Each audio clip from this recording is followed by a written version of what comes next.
Yo, what's up mga kayo Cubs? Isang magandang araw po muli sa inyong lahat. At syempre narito po muli ang inyong lingkod, Master Lekim.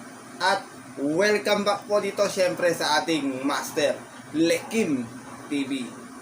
Bago ko po simulan tong ating video ngayong araw mga bayang kalista, make sure na dapat nakalike na tayo at nakasubscribe. Pakihit na rin po yung notification bell or bell icon para maging updated po kayo sa mga susunod ko pa pong upload na video. At ngayong araw mga bayang karerista ay meron tayong muling konting silip, giya at race analysis sa karera para po kayo araw ng linggo. Have a blessed Sunday racing po sa inyo lahat mga bayang karerista. November 12, 2023, 4th day racing dito po sa Metro Turf Malbar, Batangas. At meron po sila inihandang 7 races na magsisimula po sa ganap na alas 2 ng hapon. Medyo manipis yung ating lineup mga bayang karerista. Sigurado talaga ako nakabuhos to next week. At sana matapat yung ilang mga dihado nating giya ngayong araw ng linggo at makatulong sa inyong diskarte at pananaya. At syempre mapasama rin tayo sa mga paborito nating sinatayang exotic bets. Na syempre hindi ko na rin papatagalin agad ito bayang karerista. Pupuntahan natin agad din yan matapos lamang yung ating maikling intro. Kaya let's go mga kayo Cubs!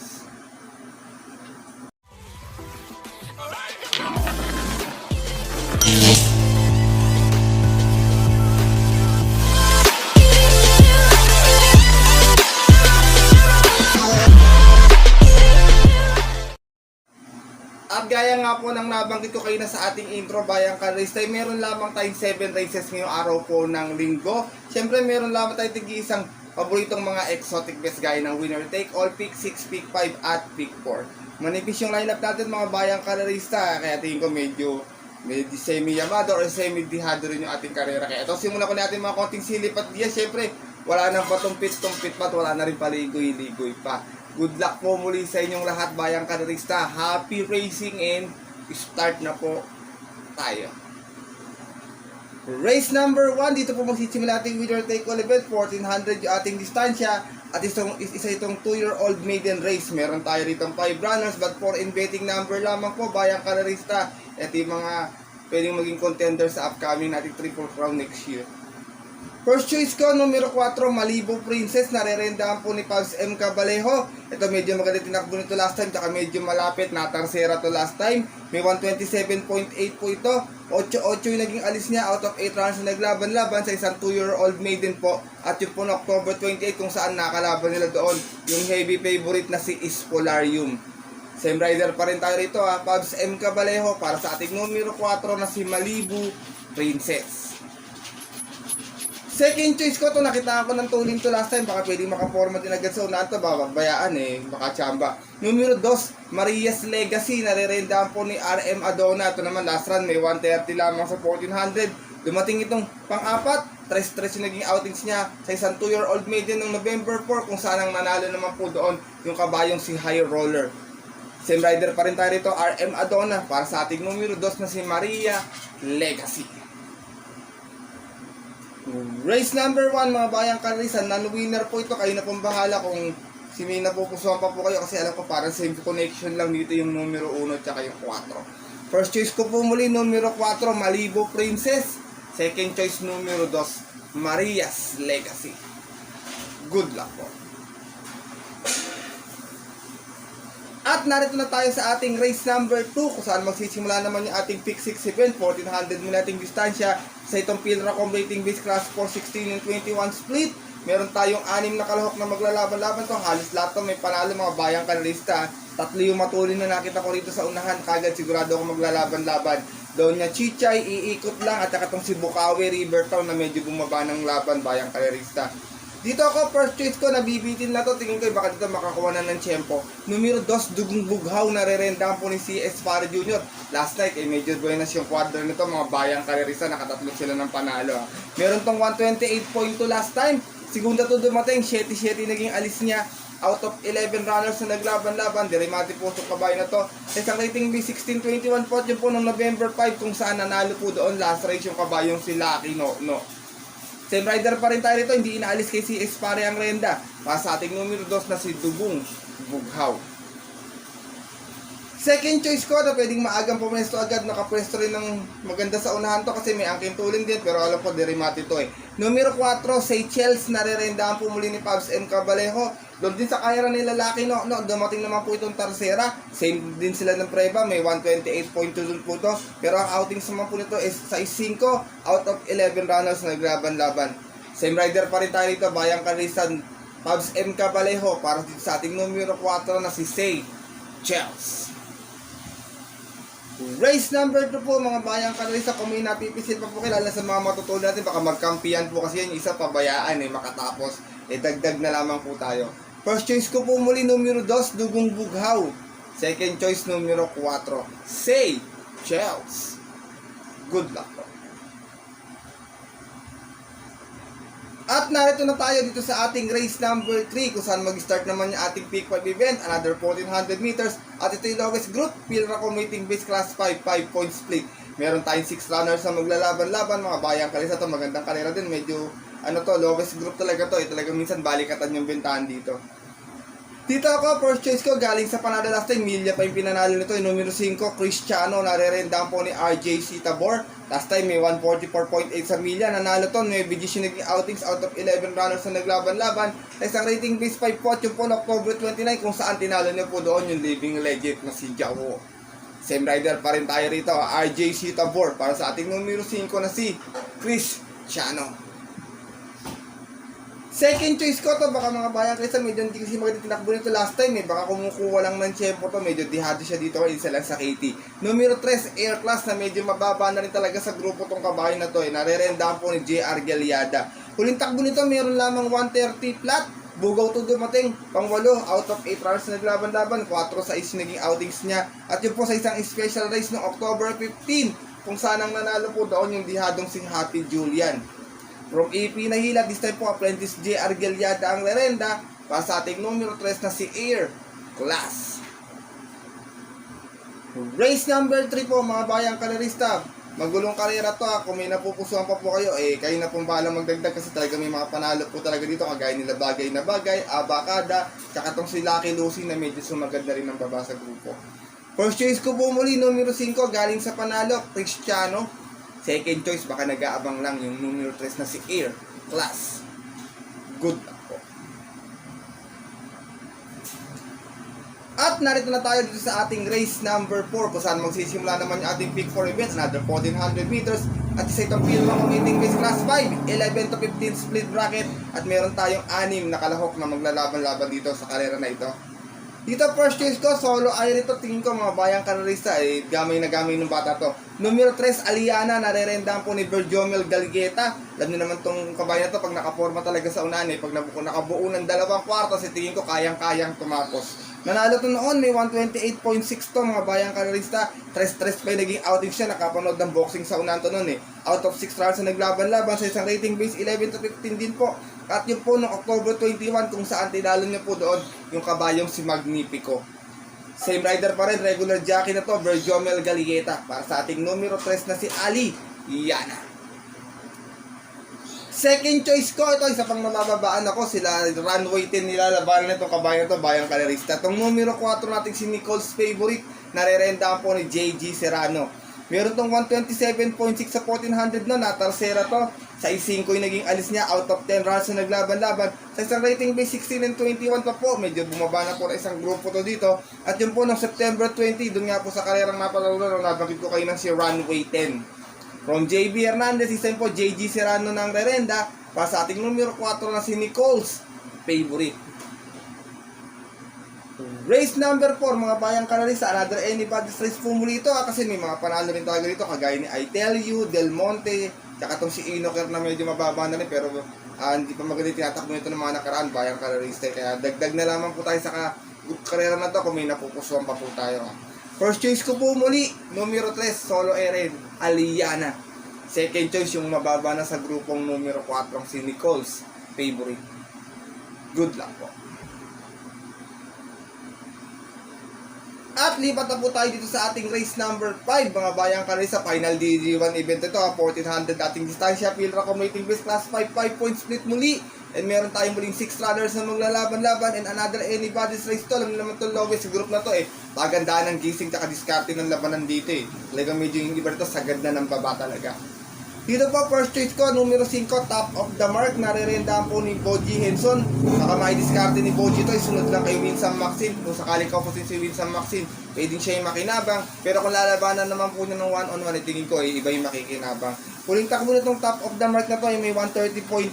Dumating itong Tarsera, dos nga po yung naging outings ito. Pwedeng sunod agad ito. Out of 10 rounds na naglaban-laban sa isang rating base 5 podium po ng November 5. Kung saan ang nanalo po doon yung heavy favorite na si Alindog. Same rider pa rin tayo dito, Boji Henson, para sa ating numero 5 si top of the mark. Second choice ko, last time, medyo to kinapos lang ng rematic to. Meron na to last time. Numero 6, G's Victory.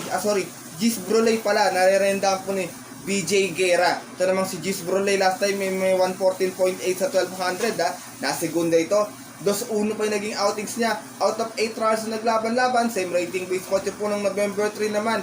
Kung saan ang nanalo nga po doon, medyo may kababaan na rin sa grupo talagang si Mustang Sally. Same rider pa rin tayo rito, BJ Guerra. Para sa ating numero 6 na si G's Bruley. Race number 5, mga bayang kalerista. Kung may napupusuan pa po kayo muli, dagdag na lamang tayo. Hanap tayo ng pangbihado na lamang sa pagbito ating mga exotic bets. First choice ko po muli rito, numero 5, top of the mark. Second choice, numero 6, G's Bruley. Good luck po.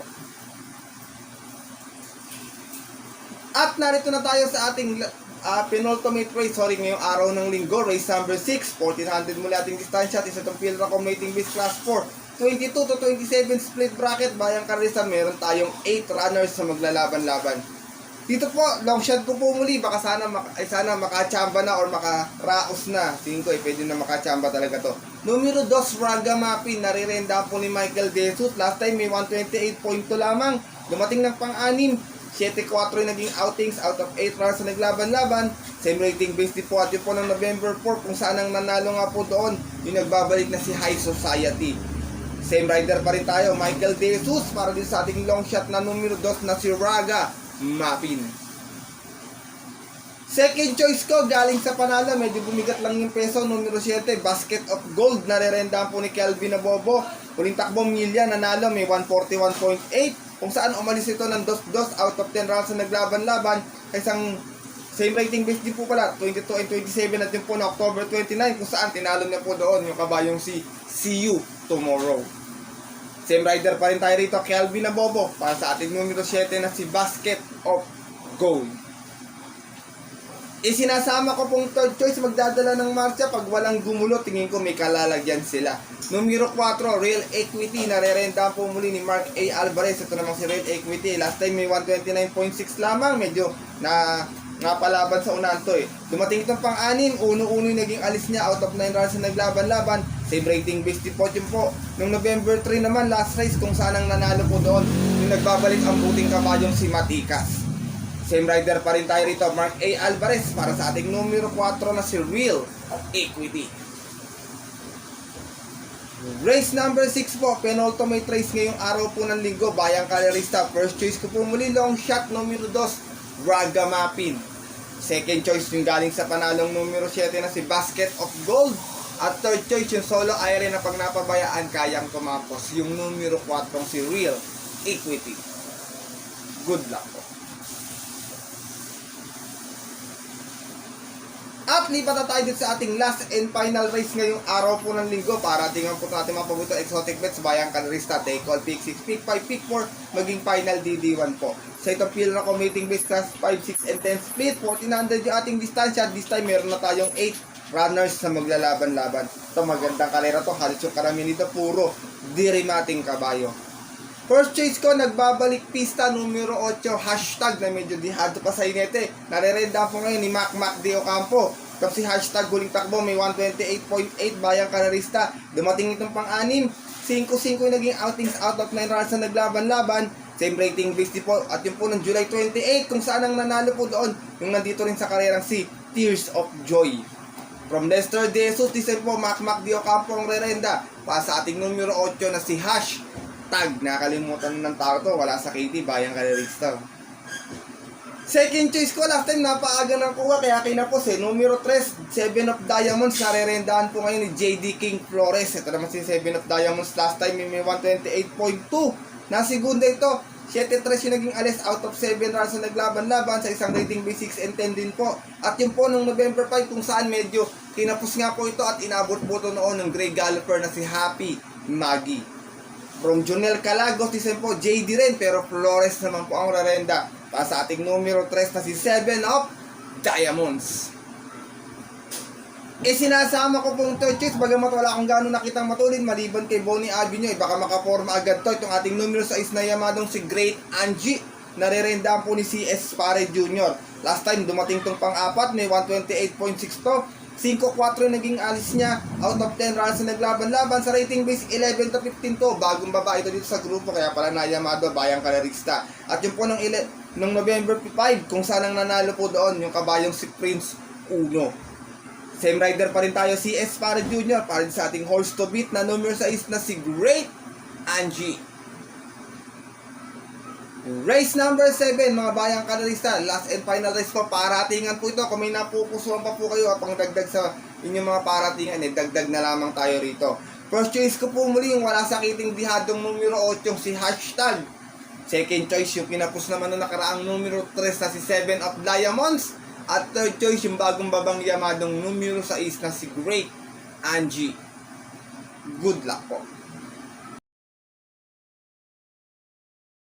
At yun mga Bayang Karerista at ang ating mga kayo Cubs natapos na to ating making video na ating konting silip at giya ngayong araw ng linggo. Sana po makadihado tayo kagaya ng ating long shot na si Raga Mapin tsaka ipangdihado nating isang si Hashtag sana makachamba para makakuha tayo ng yummy dividends. So huwag pong kalimutan isama yan sa inyong diskarte at mga rota mga Bayang Karerista para siyempre makadihado po tayo. Lalo na yung mga paborito nating tinatayang exotic bits. At siyempre yung mga Bayang kayo sa atin dyan ng mga dehadista. Good luck po sa inyo ngayong araw po ng linggo. Mga Bayang Karerista at ating mga kayo Cubs, maaari nyo po itong sundin or maaari naman pong hindi. Kasi po ito yung sariling aral ko lamang po. Puro at opinion po sa karera. Wala pong halo tong info or balita galing sa loob ng karera. Sarili ko lang pong opinion to. At pagsisiyasat, kumbaga pag-aanalisa sa mga napapanood ko pong karera ano po matapat yung ating mga pandihado. Kasi iba po kasi nagagalit sa akin na minsan daw po ganun yung tinitip ko. Kasi pinapaalala ko naman po lagi na sarili ko nga lang po itong opinion Bayang Karerista. Kaya siyempre, pagdating po ng tayaan, mas mananaig po yung sarili nyo pong kursunada and always ko pong pinapaalala sa inyo na siyempre, kayo pa rin po yung masusunod. Good luck po muli sa inyo lahat and have a blessed Sunday racing mga Bayang Karerista. Maraming salamat po muli sa inyong walang sawang pagtutok, suporta at tiwala palagi dito sa ating YouTube channel at makakaasa po kayo na always tayo may mga giyang ibibigay dito sa ating YouTube channel. Dihado man, yamado, long shot, siyempre mga 1 for the day na inabangan natin talagang meron tayong ibibigay palagi lalo na ngayon stakes race season na hanggang December Bayang Karerista. I hope siguro baka next week non-bearing yung ating weekend races kaya tingin ko talagang yung iba inihahanda yung mga kabayo nila sa susunod na linggong pakarera yung Marco Breeders' Cup na stakes race. Kaya I hope sana this week makadihado tayo Bayang Karerista para mayroon tayong pandagdag na bala pagdating na ating Marco Racing Festival. Kaya muli maraming salamat po sa inyong tiwala muli. Mabuhay kayo mga Bayang Karerista. God bless po sa inyong lahat at sana magsitama po kayo ngayong araw ng linggo. At bago po ako matapos sa ating video shoutout na lang po ako mga Bayang Karerista. Konting shoutout lang po tayo sa mga Bayang Karerista natin na always nakatutok at nakasuporta dito sa ating YouTube channel na talagang always present sa ating mga giya. Shoutout nga po pala kay Sir Ariel Maranak dyan sa IAMS OTV, kay Ma'am Elena Tampos, kay Sir Alexander Binuya, kay Sir Daniel dyan sa Bots OTV. Shoutout sa inyo mga Bayang Karerista natin dyan. Shoutout sa inyo lahat dyan. Elmer Hernandez, Marlord Resurrection, ganun din kay Victor Bueno Jr., kay Lito Columa, Edgardo Ramos, shoutout sa iyo kay Kawan Heart TV, kay Ken Lau, kay Elmer Hernandez, kay Sir Ronnie Baun, kay Renny Isguera from Bots OTV, yan si Sir Renny, shoutout po sa inyo, magandang tanghali po. Ganun din kay Sir Noel Dalupan at kay Sir Marlord Resurrection, shoutout po sa inyo. At sa mga nanonood, mga nanonood din po ngayon sa oras na ito magandang araw po sa inyo lahat, Bayang Karista, shout out po and God bless po.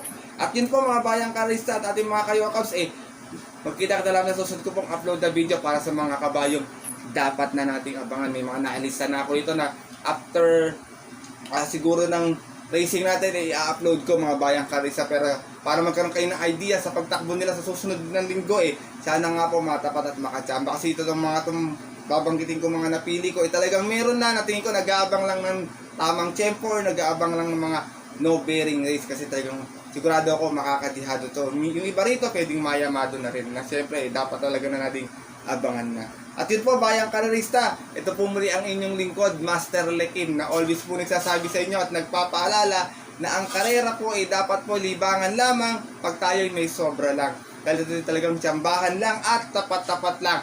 Minsan swerte, minsan malas. Pero pag pinagbigyan tayo siyempre Bayang Karista ng nasa taas, so natin kakalimutan magpasalamat sa Kanya at tumulong sa ating kapwa. Kahit sa simpleng pamamaraan lamang, ika nga share your blessings po mga Kayokabs. Good luck po muli sa inyong lahat and happy racing sa mga pupunta po ng OTVs para maagang maglibang at mag-chill. 2 PM yung ating karera Stay safe everyone po sa inyong lahat. God bless na din po, lalong-lalo na po sa ating mga Bayang Karista and always sa ating mga solid na mga Kayokabs.